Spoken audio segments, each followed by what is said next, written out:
Tema yang diberikan kepada saya yaitu maksud pencobaan. Jadi terus terang kita mengalami namanya pencobaan, namanya juga ujian, namanya juga tes, namanya juga penderitaan, kesengsaraan. Jadi oleh gereja di sini ada maksud pencobaan, bukan untuk membuat kita menderita, bukan untuk membuat kita untuk sengsara sehingga kita harus mengeluh kepada kepada Tuhan yang memberikan kita hidup. Nah, firman Tuhan dari 1 Korintus 10 ayat 13, bisa kita membuka Alkitab kita, Alkitab elektronik atau Alkitab yang manual. 1 Korintus 10 ayat 13. Saya akan mencoba membaca, Bapak Ibu menyimak. Demikian firman Tuhan. Pencobaan yang kamu alami ialah pencobaan-pencobaan biasa yang tidak melebihi kekuatan manusia, sebab Allah setia, dan karena itu Ia tidak akan membiarkan kamu dicobai melampaui kekuatanmu. Pada waktu kamu dicobai, Ia akan memberikan kepadamu jalan keluar sehingga kamu dapat menanggungnya. Saya membaca Alkitab terjemahan Alkitab bahasa Indonesia sehari-hari demikian. Setiap cobaan yang saudara alami adalah setiap cobaan yang saudara alami adalah cobaan yang lazim dialami manusia. Tetapi Allah setia pada janjinya.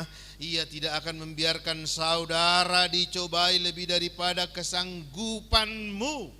Pada waktu saudara ditimpa oleh cobaan, Ia akan memberi jalan kepadamu untuk menjadi kuat. Saya kasih tanda merah di situ ya.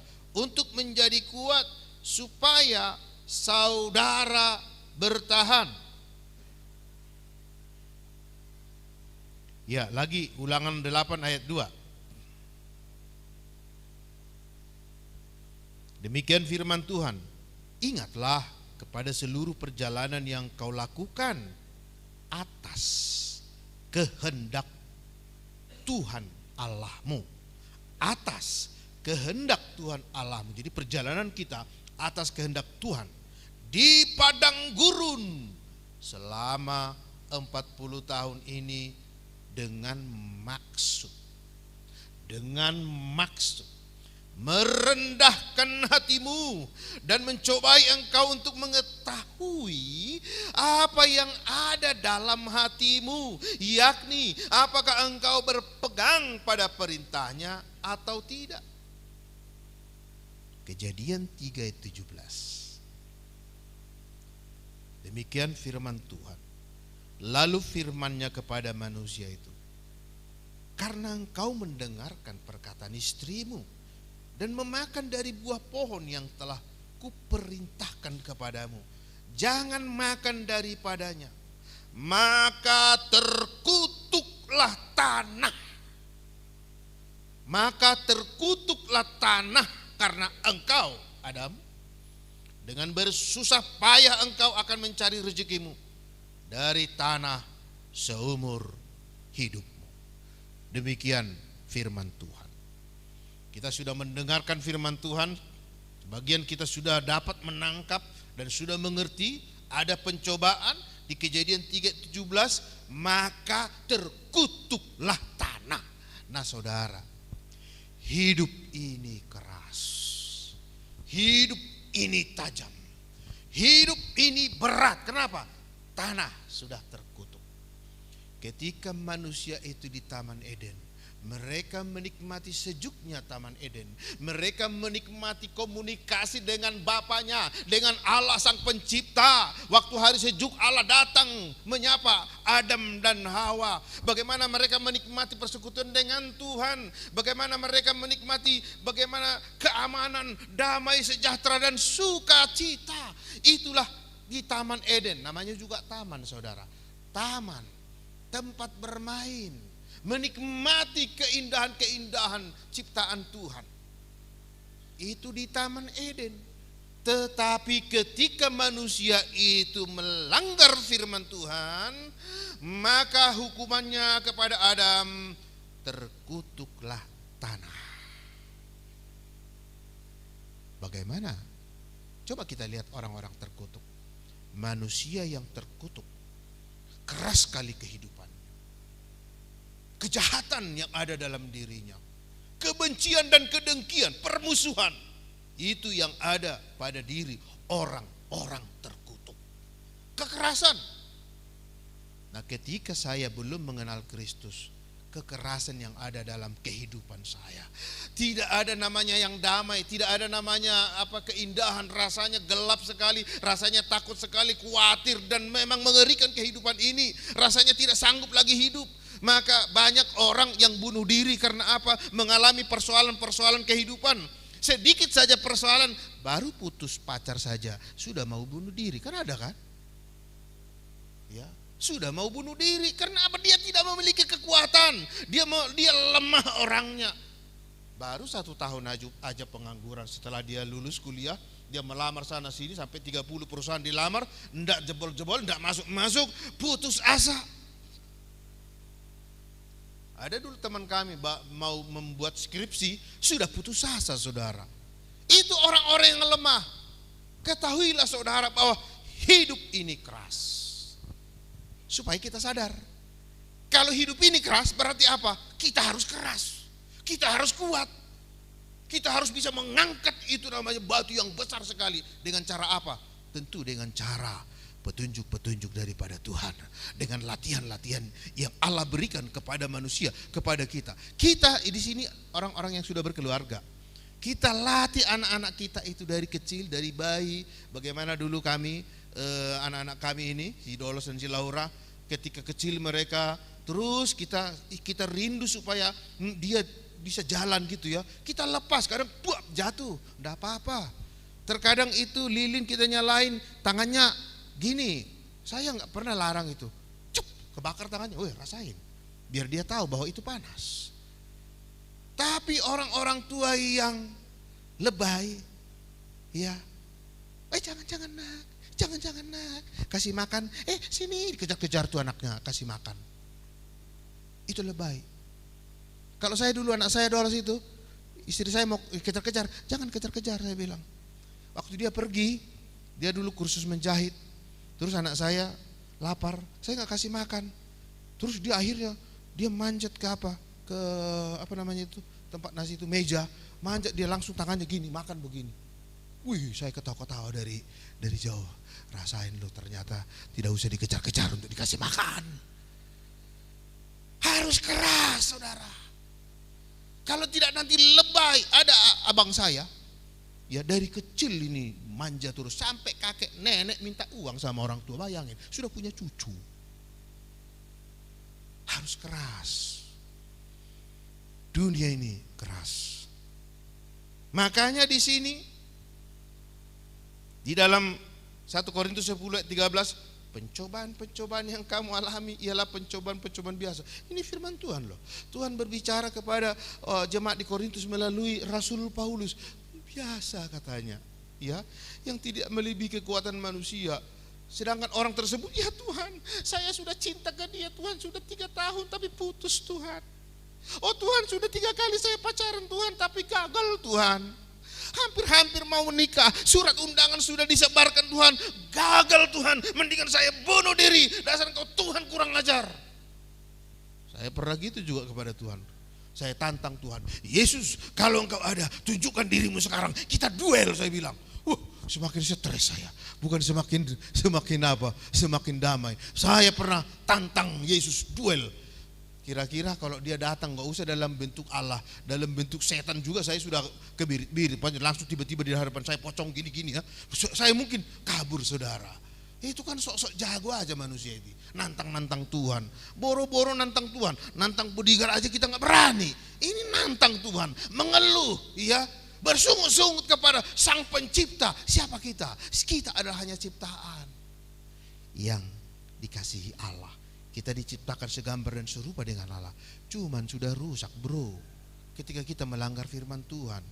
Ya. Sehingga di sini pencobaan biasa katanya. Sebab Allah setia dan karena itu Ia tidak akan membiarkan kamu dicobai melampaui kekuatanmu. Pada waktu kamu dicobai, Ia akan memberikan kepadamu jalan keluar sehingga kamu dapat menanggungnya. Nah, itu jaminannya bagi kita, saudara ya. Ada maksud-maksud pencobaan yang diberikan kepada kita. Pencobaankah, teskah, ujiankah, kesengsaraankah, kesulitan-kesulitan hidupkah, dan semuanya yang terjadi di dunia ini ada maksud-maksudnya, mendidik kita, melatih kita supaya kita kuat menghadapi dunia yang keras ini. Karena Allah itu bukan Allah yang otoriter. Bisa saja Allah buat lagi seperti Taman Eden, bisa. Enggak, Allah itu Allah yang dahsyat, yang memberikan kehendak bebas kepada manusia, kepada ciptaannya. Jadi dia bekerja dengan sportif ya. Jadi dunia ini keras, manusia itu harus dilatih, bro, harus dibiasakan. Di padang gurun, kalau kita tidak biasa di padang gurun, tetapi ketika kita di padang gurun harus dilatih dulu. Para tentara-tentara yang tidak biasa makan apa, makan ular, itu terlatih, saudara, harus bisa makan ular. Karena apa? Ketika perang bisa tidak ada logistik. Ya, apapun yang dapat. Kalau saya lihat film-film itu ya, bagaimana perang itu, tikus dimakan. Apa yang ada di sekitarnya itu yang dimakan. Karena ketika begini dia langsung ketembak. Itu para penembak-penembak jitu, saudara. Jadi harus kuat. Tentara itu harus kuat. Kita ini tentara Allah. Harus kuat, tidak lebay.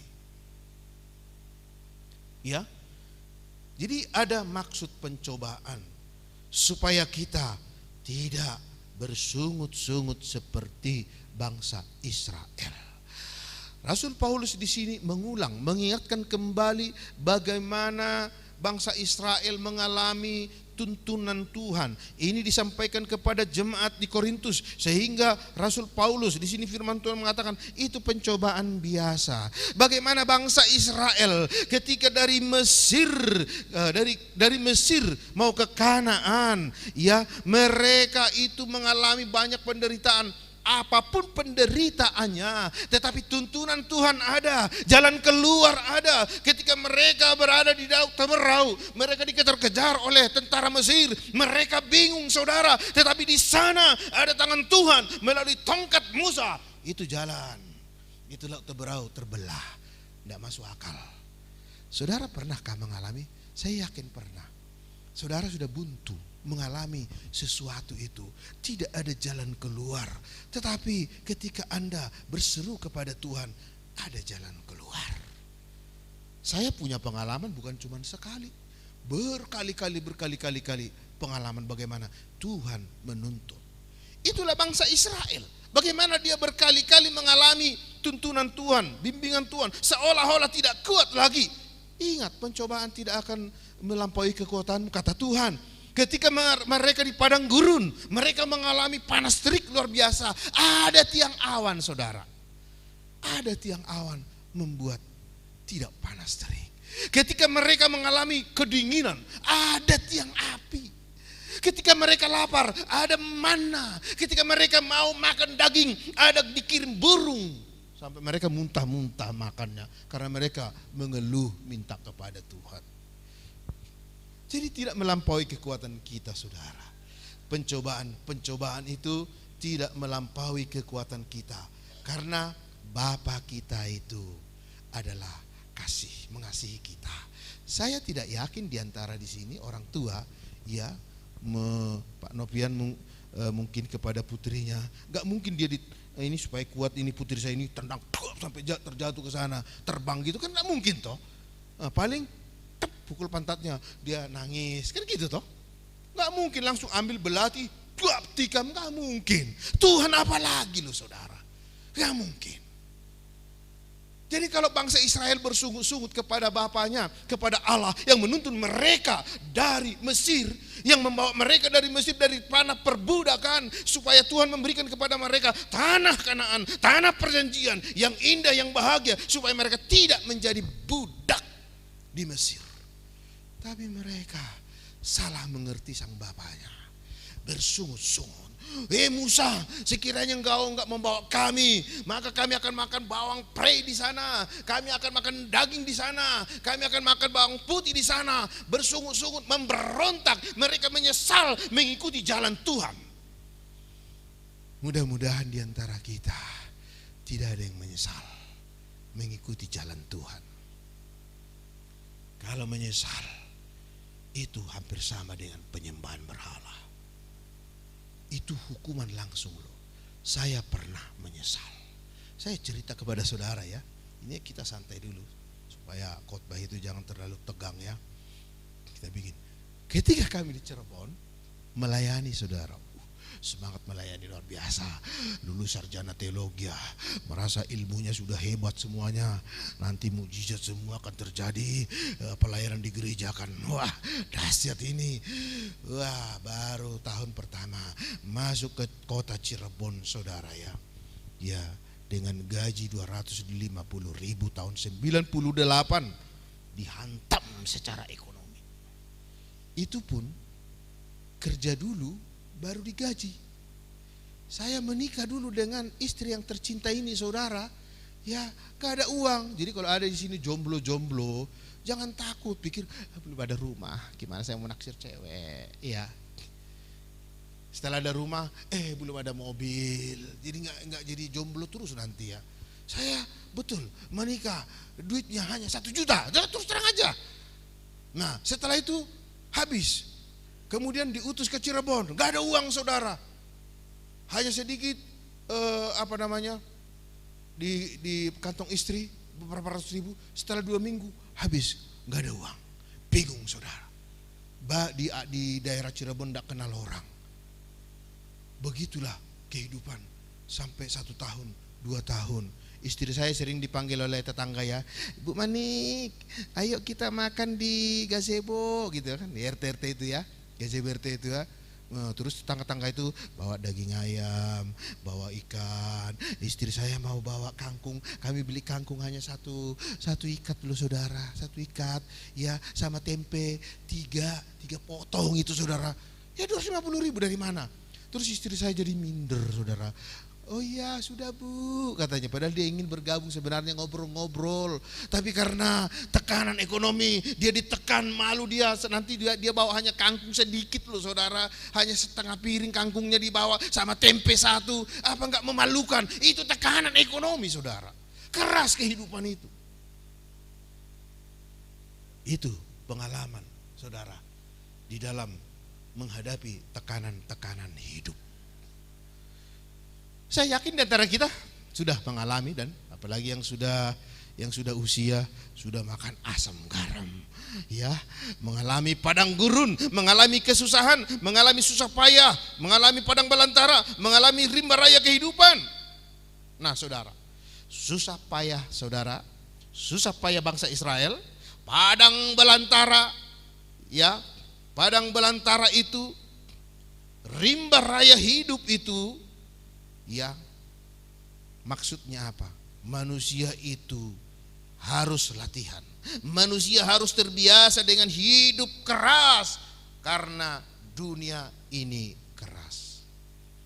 Next. Jarak Mesir ke Kanaan kira-kira hampir 800 km. Google Map ya. Menurut para ahli geografi bisa ditempuh dengan 25 hari. Next. Tetapi perjalanan diputar-putar atas kehendak Tuhan selama 40 tahun, yaitu dari Mesir ke Kanaan, melewati padang gurun, melewati bangsa-bangsa barbar, bangsa-bangsa penyembah berhala. Kira-kira bangsa Israel ini apakah berkiblat kepada Yahweh? Apakah mereka tergoda dengan Allah-Allahnya orang-orang yang dilewati mereka? Apakah mereka bersungut-sungut? Apakah mereka percaya kepada Tuhan, kepada tuntunan Tuhan? Ini yang ingin dilihat oleh Tuhan secara langsung dari bangsa Israel. Jadi ada maksud pencobaan itu. Susah payah, padang belantara dan rimba raya, hidup ataupun pencobaan ada maksudnya. Yaitu di 1 Korintus 10 ayat 13 tadi, ya, untuk menjadikan kamu kuat. Untuk menjadikan saya kuat. Terus terang saudara, saya kuat. Saya diterpa ekonomi, juga sakit penyakit, saya sudah pernah stroke loh saudara ya. Macam-macam, saya sudah macam-macam sudah dialami. Menjadi kuat. Apalagi ekonomi. Saya tidak tertarik dengan namanya uang-uang haram. Saya pernah dicobai dengan uang haram saudara. Tidak tertarik. Kenapa? Karena tidak biasa hidup saya glamor. Ya. Tidak terbiasa hidup di hotel berbintang. Tidak terbiasa. Sehingga saya tidak terlalu membutuhkan uang-uang yang glamor untuk glamor itu. Sehingga menjadi kuat sampai saat ini. Kehidupan ekonomi begini saudara, seperti bekicot kami itu. Lama sekali gini, lama banget. Sampai usia 30 tahun pelayanan gini ya. Ya hanya bisa tadinya makan singkong. Nah sekarang baru bisa makan ya roti bakar saudara. Harusnya ya singkong tiba-tiba langsung makan, wah yang dahsyat begitu ya. Masih roti bakar. Pelan gitu. Mungkin diantara kita ada juga demikian, pelan. Kita kuat, saya kuat. Jadi untuk menjadikan saudara kuat, ingat saudara, harimau beruang, ya, harimau beruang kucing kalau melihat anaknya itu cacat, lemah, itu dimakan saudara. Lihat itu, ada enggak yang cacat beruang ataupun harimau? Itu dimakan. Karena apa? Mereka ini, anak-anak ini tidak akan mungkin mampu hidup di padang belantara ini. Kerasnya kehidupan. Bagaimana harimau? Dia harus kuat mencari mangsanya supaya dia bisa makan. Kalau dia tidak kuat lari, kalau dia cacat, bagaimana dia menangkap kambing yang kelinci atau apapun yang larinya begitu luar biasa. Jadi dimakan. Cuman manusia nggak mungkin makan anaknya saudara. Jadi yang cacat pun dilatih. Sehingga yang cacat ini pun jadi kuat. Betul ya? Ada banyak orang-orang cacat yang hebat, yang luar biasa. Yang tidak punya kaki, tangannya nggak ada ini. Siapa namanya itu saya lupa. Bisa berenang saudara. Heran, main karate lagi. Dahsyat ini. Tiada yang mustahil. Jadi supaya kuat. Saya kuat, saudara kuat. Bukan karena rajin datang ke gereja ini. Tapi lewat pencobaan biasa yang tidak melampaui kekuatanmu. Ketika saudara kesepian, padahal saudara punya uang, saudara punya teman, saudara punya semuanya, tapi saudara kesepian. Ada pernah pengusaha, Pak, saya ini kesepian, padahal uang saya banyak. Ya, rumah saya banyak, mobil saya banyak, teman saya banyak, tetapi saya kesepian. Kesepian pun pencobaan. Ketika Anda jomblo lama, Anda pun bisa. Itu pencobaan. Ditanya orang, udah menikah belum? Aduh. Atau mungkin saudara belum dikaruniakan anak. Udah berapa anaknya? Aduh, katanya. Aduh, dus dada terus ya. Banyak pencobaan. Pencobaan ekonomi. Atau mungkin dari saudara sendiri dengan karakter sifat saudara tidak disukai orang sehingga Anda selalu terkucil di mana saja. Ada begitu banyak. Tapi dengan menyadarinya, dengan mengandalkan Tuhan, bukan mengandalkan manusia. Ini yang diharapkan oleh Tuhan, supaya manusia itu mengandalkan Tuhan. Jangan mengandalkan bangsa-bangsa, jangan mengandalkan uang, jangan mengandalkan kekuatan. Sehingga bangsa Israel ini dengan mengandalkan manusia, mereka menyembah berhala jadinya. Mereka jadi campur dengan bangsa-bangsa lain, sehingga mereka kena hukum karena mereka meninggalkan Yahweh, meninggalkan Tuhan untuk mengatasi masalah-masalah mereka, untuk mengatasi tekanan-tekanan mereka. Maka tidak heran ada begitu banyak menjadi pelacur hanya karena ekonomi. Untuk menyelamatkan anak saya sudah ditinggal suami, saya tidak ada lagi kerja apa-apa, saya nggak tahu apa-apa. Dia melacur. Atau enggak melacur, dia melacur secara politik dengan korupsi. Untuk mengatasi kehidupan ini, saya harus mencuri, saya harus menipu. Maka tidak heran ada begitu orang yang mau mengikuti gaya hidup. Dia bekerja dengan baik di salah satu instansi, kemudian utang sana, utang sini, utang sana, utang sini. Akhirnya para piutang ini mengejar-ngejar dia. Akhirnya keluar dari kehidupannya, keluar, pekerjaan pun tidak ada, semuanya tidak ada, hilang semuanya dan menderita karena mengandalkan manusia. Andalkan Tuhan. Walaupun seperti bekicot jalan kita, ya, Tuhan itu tidak suka dengan larinya kuda. Artinya apa? Ya, ingin cepat, tidak melewati prosedur Tuhan, kehendak Tuhan. Ya, anak-anak kita coba tiba-tiba, saya ini. Walau kita gaplokin, apa lo? Nggak ikut aturan, kan begitu. Harus ikut aturan. Di dunia ini kita ikut aturan loh, saudara. Nah, saudara, di rumah tangga itu ada aturan, ya. Oh, di sini piring, nah, tiba-tiba piring taruh di WC. Kira-kira apa terjadi? Piring disimpan di toilet, di kloset. Apa kira-kira? Marah nggak bapak ibu itu? Anaknya datang, ambil piring, ambil gelas, kemudian disimpan ke kloset begitu. Pasti dipukul. Ini kondisi manusia bangsa Israel, suka-sukanya. Tidak ada lagi aturan. Harus dihukum. Jadi untuk menjadikan saudara kuat, kalau ada pencobaan, ada derita, ada kesengsaraan, ya, mari kita renung-renungkan, jangan mempersalahkan diri sendiri, datang kepada Tuhan. Ya, bagaimana jalan keluarnya? Pasti Tuhan akan membuka jalan. Sebagai seorang anak kecil, papa mama, gimana aku mengalami seperti ini?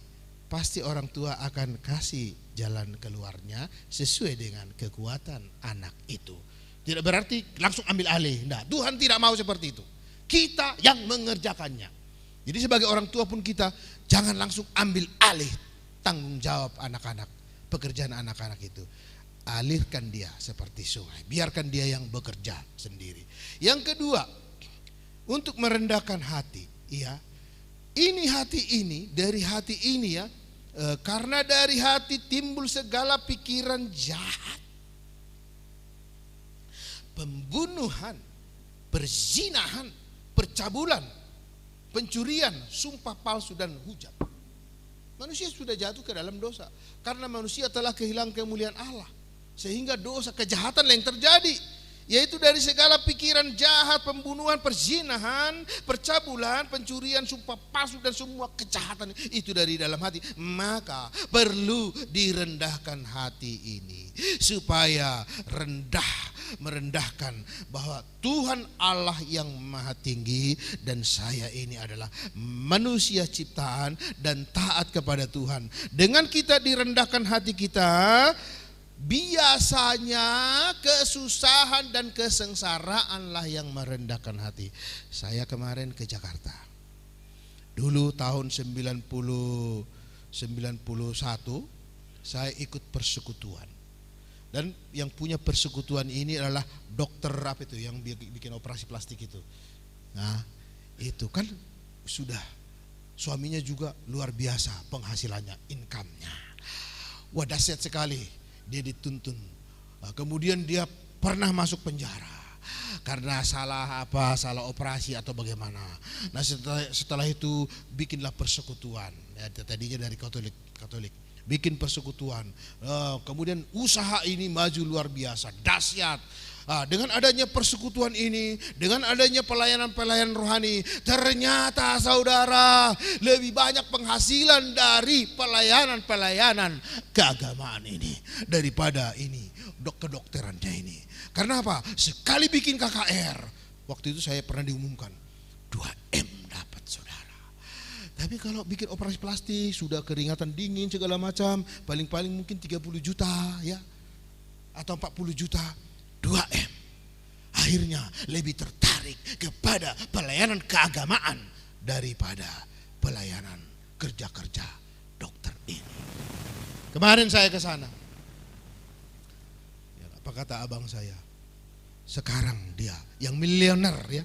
Sekarang dia ngontrak saudara. Dasyat. Saya kaget. Mana mungkin dia bilang, "Ya, ngontrak." Wah, luar biasa bejat itu orangnya. Wih, yang rohani luar biasa, yang sukses luar biasa. Gak mungkin ngontrak. Suaminya orang hebat di Jakarta itu, terkenal, saya tidak perlu sebutkan namanya. Dia seorang dokter kecantikan yang dahsyat, yang hebat, penghasilan luar biasa. Sekarang ngontrak, kawin lagi. Tes, ujian dari Tuhan. Harus direndahkan hati kita itu. Kemudian memurnikan hati kita. Pencobaan-pencobaan itu. Jadi ini kita simpan dalam hati kita. Kalau ada kesusahan, kesengsaraan, memurnikan hati kita. Ingat saudara, kata tidak ada kaitan keagamaan dengan spiritual. Ya, belum tentu orang yang beragama itu murni. Ya, banyak orang beragama itu tidak murni. Spiritual dari bahasa Latin itu spiritus, murni saudara. Proses pemurnian. Nah, kalau sudah murni hati saya, murni hati saudara, maka kita akan enak. Kita akan chemistry. Tapi kalau saya murni, saudara jahat, maka saya akan teraniaya. Sehingga gereja ini selalu ada firman Tuhan untuk memurnikan saudara. Kalau khotbah terkadang keras, saudara bisa tersinggung. Saya dulu pernah tersinggung, mau saya tantang itu pendetanya, dibilang orang Batak itu kasar katanya kan. Emosi saya mau jumpai saudara. Memang kenyataannya kasar juga orang Batak, banyak. Sekarang aja saya sudah mulai lembut ya, puji Tuhan lah ya, karena firman Tuhan. Betulkah saudara? Kalau ketemu saya, pas saya masih kasar atau gimana kira-kira? Ya. Tapi kata-kata orang saya sudah lembut. Kalau dulu dikit-dikit lihat orang, "Hei, kenapa kamu?" Nah, gitu. Sekarang sudah mulai menyapa, sudah bisa senyum ya. Jadi firman Tuhan dan kekerasan dan tekanan-tekanan kehidupan ini memurnikan ya, memurnikan hati ini sehingga hati ini murni. Tujuan-tujuan pun murni. Bekerja murni, melayani juga murni. Saya berteman dengan Pak Novianto murni. Enggak ada, supaya saya kenali Pak Novianto, ini ada jabatannya ini di Gereja Baptis ya. Oh Pak Novi, oh ini, oh gimana Pak Novi? Oh ya, terus bawa makanan. Ini Pak Novi untuk putrinya dikasih terus apa? Supaya nanti diangkat dia jadi wakil direktur atau apa di Baptis gitu ya, atau bagian strategis apa di situ. Tapi kalau saya murni, saya datang ke Pak Novianto, saya bawa makanan, ya puji Tuhan, untuk bergembira bersama, ngopi bersama, itu murni. Jadi itu hanya ada pada orang-orang yang sudah mengalami tekanan-tekanan kekerasan hidup, pencobaan-pencobaan biasa. Karena itu pencobaan-pencobaan biasa yang kita alami, mari kita sikapi bukan dengan bersungut-sungut, bukan dengan marah kepada Tuhan, bukan dengan mempersalahkan Tuhan, bukan dengan mempersalahkan Bapak. Gara-gara bapak saya itu kurang ajar. Kenapa? Ya Bapak orang baik kok, Bapak orang kasih warisan. Bapak saya ini pemalas gak mau kerja, sehingga tidak ada warisannya, sehingga saya miskin begini. Mempersalahkan bapaknya lagi. Tidak seperti itu. Kalau kita sudah murni. Kemudian maksud pencobaan, Tuhan mau memakai Anda. Musa 40 tahun di Midian. Bayangkan saudara, seorang petinggi Mesir. Dia kan diangkat anak Firaun ya, petinggi Mesir. Kemudian dia terusir ke Midian, menjadi penggembala kambing. Menikah dengan istrinya ya orang hitam. Ya, saya pernah belajar Ya orang ireng itu suaminya, istrinya Musa, Kusi, perempuan Kusi, orang hitam ya. Bagaimana orang Yahudi yang begitu ganteng putih, wah dahsyat di sana, kemudian ketemu dengan putri yang hitam, sama sini ya hitam, matanya juga hitam, semuanya ketiaknya juga hitam, semuanya saudara hitam. Apa enggak mengerikan itu? Tapi selama 40 tahun Musa yang hebat di Mesir, yang menikmati makanan-makanan Mesir, makanan raja-raja, kemudian dia harus makan di bawah rakyat penggembala kambing 40 tahun. Setelah 40 tahun Tuhan memakai Musa. Musa, lihat bangsamu di Mesir, bawa itu ke sana, ke Kanaan. Aduh Tuhan, saya nggak pandai bicara Tuhan. Aduh Tuhan. Jadi seperti itu. Coba dulu, Musa tolong, siap, saya bisa melakukan itu, saya sanggup, saya mampu, saya semua, saya bisa, saya punya pengetahuan, saya punya pengalaman, saya punya kuasa, akan begitu saudara. Tapi ketika dia sudah direndahkan di padang gurun, Tuhan, aku nggak pandai bicara Tuhan. Tuhan mau pakai kita saudara. Saya direndahkan, Tuhan memakai saya. Pakai kecil-kecilan kah? Ya, jangan pingin, iya saya ingin jadi pengkhotbah KKR yang sangat dahsyat. Pokoknya dipakai Tuhan. Dan ketika kita dipakai Tuhan, kita berbahagia. Amin. Ketika kita dipakai Tuhan, kita berbahagia. Ketika saudara di rumah sakit baptis ini dipakai, dihargai, saudara berbahagia, betul? Saudara berbahagia. Ketika dipakai melayani di sini, saudara berbahagia. Saya yakin kalau pemusik ini kesusahan di sini, aduh menderita, aduh besoknya Pak Novian tolong, aduh maaf. Tapi karena ada kebahagiaan, baik MC di sini, ada kebahagiaan, ada kenikmatan. Saya pun demikian. Saya melayani ke gereja-gereja, ke gereja desa, macam-macam itu. Saya berbahagia, saya bisa bersekutu dengan orang-orang di desa, saya bisa melayani, saya bisa memberitakan Injil. Karena apa? Pengetahuan yang ada di sini kalau tidak dikeluarkan menjadi racun. Makanya kata pengkhotbah, ya membaca itu sia-sia. Jadi kalau saudara membaca enggak dikeluarkan, talentanya dikeluarkan, itu menjadi racun bagi saudara. Nanti Anda akan khotbah kepada istri Anda sendiri atau kepada anak-anak, menasihati terus. Tiap hari papa saya kenal pendeta. Tiap hari papa saya ini nasihatin aku dari pagi sampai sore. Karena apa? Dia membaca banyak sekali di otak ini, tapi enggak pernah keluar saudara.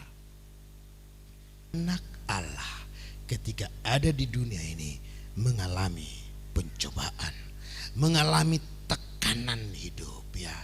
Dia juga mengalami keinginan daging, keinginan kemanusiaan itu memiliki kedudukan sebagai anak Allah dan kerajaan dunia ditawarkan kepadanya. Tetapi Yesus memberi contoh kepada kita untuk menghadapinya, untuk melaluinya dengan ada tertulis. Amin. Berarti sangat butuh kali kita firman Tuhan. Amin. Ada tertulis, hanya dengan firman Tuhanlah setan lalu dari kehidupan kita. Jangan berikan kesempatan kepada iblis. Lawanlah dia. Ada kata lawan. Jadi jangan diam, tenang. Harus ada perlawanan, yaitu dengan firman Tuhan. Nah, pencobaan, kesusahan, kesengsaraan itu pun dialami Yesus. Supaya apa? Yesus melewati via dolorosa, salib. Eloi, Eloi, lama sabachthani.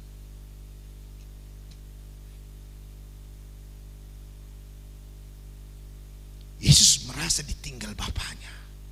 Bagaimana seorang anak ditinggal oleh orang tuanya? Ditinggal benar. Ditinggal. Yesus pada saat itu betul-betul dia manusia. Karena keadilan Allah harus dicurahkan. Dan Allah memisahkan dirinya dengan manusia Yesus. Sehingga keadilan Allah tercurah, dihancurkan kepada manusia. Dan Yesus menjadi tameng. Dia hancur semuanya. Wajahnya pun tidak dikenali saudara. Hancur dan menggantikan kita. Sehingga Yesus mengatakan, Eli, Eli, lama sabachthani. Mengapa engkau tinggalkan aku? Kalau Yesus semuanya menghadapi, yaitu pencobaan-pencobaan biasa. Disalib dia lewat, sehingga dia mengatakan sudah selesai. Kita pun saudara akan mengatakan sudah selesai. Apapun tantangan, rintangan yang akan menghadang kita, gelombang apapun itu, kalau kita sudah latihan demi latihan, kita sudah memiliki yaitu otot-otot spiritual yang hebat, yang dahsyat, maka kita akan kuat dan kita akan bisa terbang seperti burung Raja Wali. Setelah kita di atas dengan kekuatan angin, maka sayap kita tinggal kita kepakkan saja, tidak perlu lagi begini-begini. Karena apa? Kita sudah punya keahlian seperti burung Raja Wali menggunakan angin untuk dapat terbang. Karena apa? Karena kita berjuang, berusaha terus, yaitu melewati pencobaan-pencobaan, kesengsaraan, rintangan, dan rimba raya padang gurun. Kita keluar dari situ menjadi pemenang saudara, sehingga kita bisa terbang tinggi. Satu, seorang anak memperhatikan kepompong. Lalu kepompong ini, kupu-kupu ini mulai keluar dari kepompongnya, kemudian keluar sedikit-dikit apanya. Lalu seorang anak ini melihat, aduh susah kali ini kepompong ini keluar ya. Lalu dia pergi ke rumah, diambil gunting, digunting gitu kepompongnya. Lalu kupu-kupu ini keluar saudara. Ketika kupu-kupu ini keluar, sang anak itu senang sekali. Wah, udah bebas dia. Lalu apa yang terjadi saudara? Kupu-kupu itu tidak bisa terbang.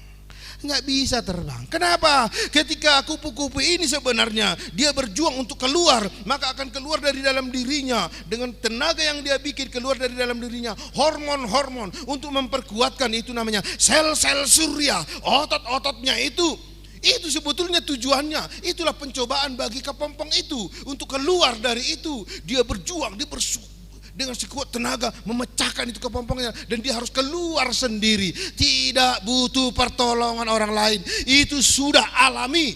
Dan demikian hidup kita saudara. Hidup kita sudah alami, akan mengalami namanya susah, akan mengalami namanya senang, akan mengalami namanya gembira, akan mengalami namanya derita. Terimalah apa yang Tuhan berikan kepada kita, seperti Ayub. Amin. Ayub menerima apa yang Tuhan berikan. Ketika Ayub kaya raya punya anak, Ayub menerimanya. Ketika Tuhan mencabut itu semuanya, ya dari Tuhan untuk Tuhan. Tuhan yang maha kuasa luar biasa. Ya, ketika harta diberikan kepada kita, terima dengan ucapan syukur, dengan tidak pelit. Ya, itu maksudnya. Dengan ucapan syukur nggak pelit. Kalau pelit itu nggak mengucap syukur itu saudara ya. Ya. Jadi mari kita belajar untuk tidak pelit, juga harus belajar loh. Saya juga belajar karena manusia ini selalu berjuang untuk dirinya sendiri. Nggak berani melepas. Nantilah tunggu saya kaya, baru saya kirim kepada papa mama saya. Nah gitu ya. Tadi Beni kami ngobrol-ngobrol, dia selalu menyempatkan diri datang ke Kediri. Walaupun hanya libur sedikit, itu memberi hati, memberi diri. Jadi mengucap syukur itu hendak pelit waktu. Ini pelit ini macam-macam loh. Waktu, tenaga, pikiran, uang. Nah ketika tidak pelit, itulah mengucap syukur. Jadi enggak mengucap syukur seperti ini. Ya Tuhan, saya mengucap syukur, saya 1000 kali bisa mengatakan seperti itu. Tapi mengucap syukur yang sebenarnya adalah tidak pelit, mau memberi dari apa yang Tuhan berikan. Itu mengucapkan syukur. Nah, Ibrani 12 ayat 8. Tetapi jikalau kamu bebas dari ganjaran yang harus diderita setiap orang, maka kamu bukanlah anak, tetapi anak-anak gampang. Jadi orang-orang yang tidak mengalami disiplin, yang tidak mengalami sengsara, yang tidak mengalami pencobaan, itu bukan anak. Ibarat anak kita, ya, kalau anak kita itu pasti kita pukul. Tapi kalau anak tetangga nggak berani. Kalau dia salah, nggak enak ini kan anak tetangga, kan gitu ya. Nggak bakal kita pukul anak-anak tetangga kalau salah di rumah kita, nggak enak. Tapi kalau anak kita, kamu ya,